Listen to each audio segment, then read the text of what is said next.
औज़ु बिल्लाहि मिनश शैतानिर रजीम बिस्मिल्लाहिर रहमानिर रहीम वला तुसल्ली अला अहदिम मिनहुम माता अबदन वला तकुम अला कब्रिही इन्नहुम कफरू बिल्लाहि व रसूलिही व मातू वहुम फासिकून।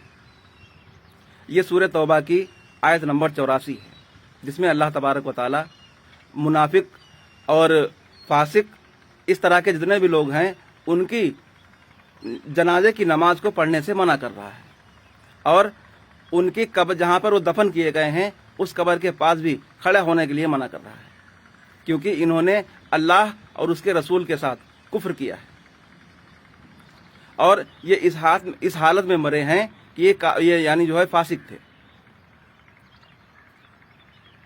इस आयत को तिलावत करने का मकसद मेरा सिर्फ ये है कि आज जो लोग मुझ पर ये इल्ज़ाम लगाते हैं कि मैं होता कौन हूँ इन आलिमों के खिलाफ एक लफ्ज़ भी बोलने वाला, तो मैं बताता हूँ कि मैं इन आलिमों को मुसलमान नहीं मानता, क्योंकि इनका अमल कुरान के मुताबिक है ही नहीं। ये कितने बड़े आलिम हैं मुझे इसकी परवाह नहीं, मैं इनकी आलिमत को जूते की नोक पर रखता हूँ। अगर हिम्मत है तो आएं और अपना अमल कुरान के मुताबिक साबित करके दिखलाएं, और मेरा दावा है कि मैं अपना अमल कुरान के मुताबिक साबित करके दिखलाऊंगा। और जिस आयत की मैंने तिलावत की है, इस आयत को खुसूसन हर आलिम को साबित करके दिखलाना पड़ेगा कि वो इस पर अपना उसका यानी इस आयत के ऊपर अमल है या नहीं, क्योंकि ये कुरान की आयत है और अल्लाह का यानी कहना है क्या तुम कुरान के एक हिस्से पर अमल करते हो और दूसरा का इनकार करते हो। अगर इन्होंने अपने आप को कुरान की इस आयत के मुताबिक अपना अमल सही साबित करके दिखला दिया तो मैं जान जाऊंगा कि ये आलिम है, वरना मैं इनको आलिम मानता ही नहीं।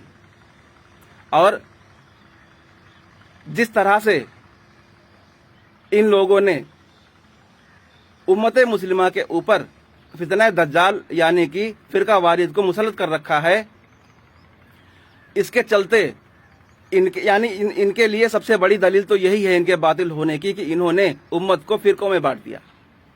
और जिस दज्जाली सिस्टम को इस उम्मत के ऊपर मुसल्लत करने की शुरुआत कुरान के ज़रिए से हुई थी, मैं उसी कुरान के ज़रिए से इस सिस्टम को बिल्कुल नेस्तो नाबूद करके दिखलाऊंगा। अब हर फिरके के आलिम को अपना अमल मेरे सामने साबित करके दिखाना होगा कि उसका अमल कुरान के मुताबिक है या नहीं।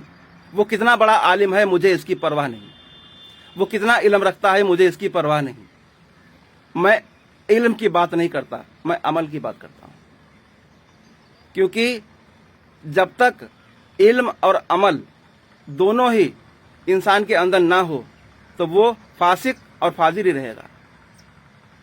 अगर उसका अमल कुरान के मुताबिक है तब तो वो आलिम माना जाएगा, और अगर नहीं है तो उसको आलिम मैं मानता ही नहीं।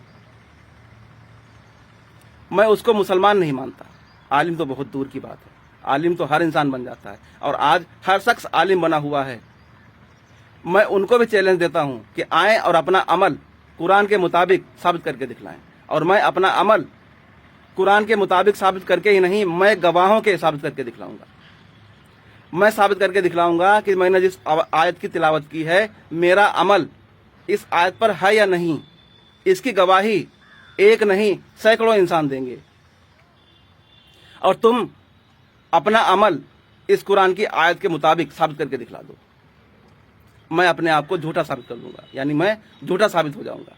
अगर तुमने अपना अमल कुरान के मुताबिक साबित करके दिखला दिया तो मैं झूठा साबित हो जाऊंगा। आ जाओ, और एड्रेस डिस्क्रिप्शन में मिल जाएगा।